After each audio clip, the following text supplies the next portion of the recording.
Tapos na din ako magluto ng aking ulam for today's video. Kaunti lang yan guys, mukha lang marami.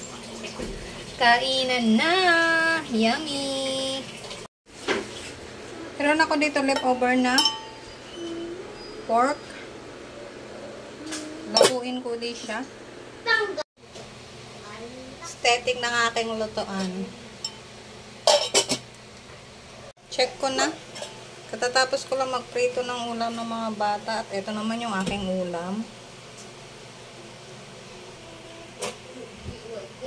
Experiment time guys. Lalagyan ko siya ng kimchi.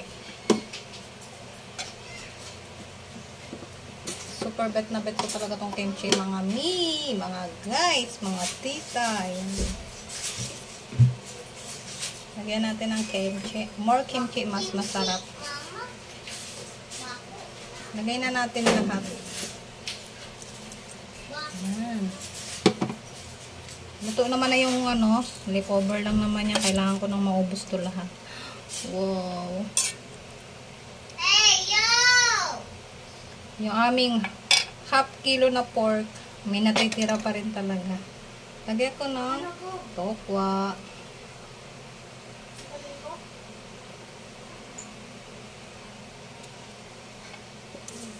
Ayan, sarap.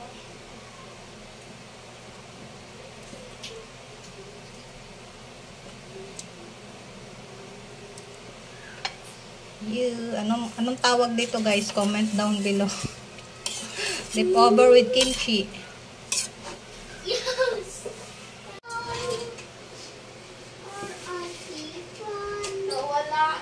Check ko na guys. Na! Kawakala-kala na! Leftover lang yan. Finally, no more sila. Finally, makakakain na ako ng Korean food na leftover ko lang na imbento. Korean daw, Korean. Taste. Wow, sarap. Lagay ako ng konting paminta powder. Yung aking paminta hindi pa nasasalin guys. Wala pa akong lagayan. Kaya hindi pa nasasalin. Tapos, haluin.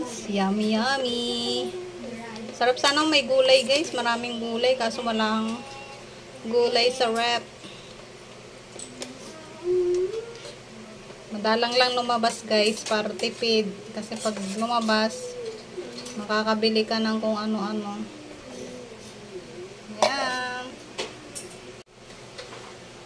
Okay na yung lasa niya guys. Ano na lang. Pakuluan ko ng mga 2 minutes para maluto yung tokwa. Hosan kayo, leftover na. Naging yummy pa. Check time. Wow. Ang sarap naman. Nakakatakin. Ay. Kain. Kain tayo. Kulo ko pa ng 1 minute.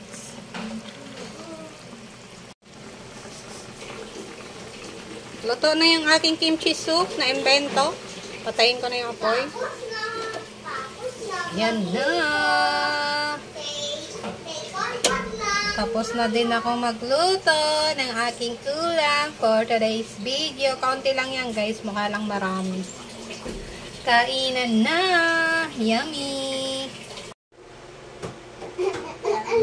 Meron akong konting kanin. Konti lang yan guys. Siyempre, sasandok na tayo ng ating soup na mainit-init pa.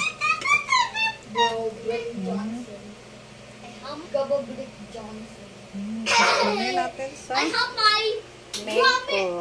my stone brick. Yan. Bye-bye, zombie. Tokwa. Hey, yo. Tokwa ulit. Bye-bye. Kain tayo. Ito na talaga yung final kain na talaga to guys. Hindi na yung Kain-kain tayo lang. Kain tayo. Hey, yo!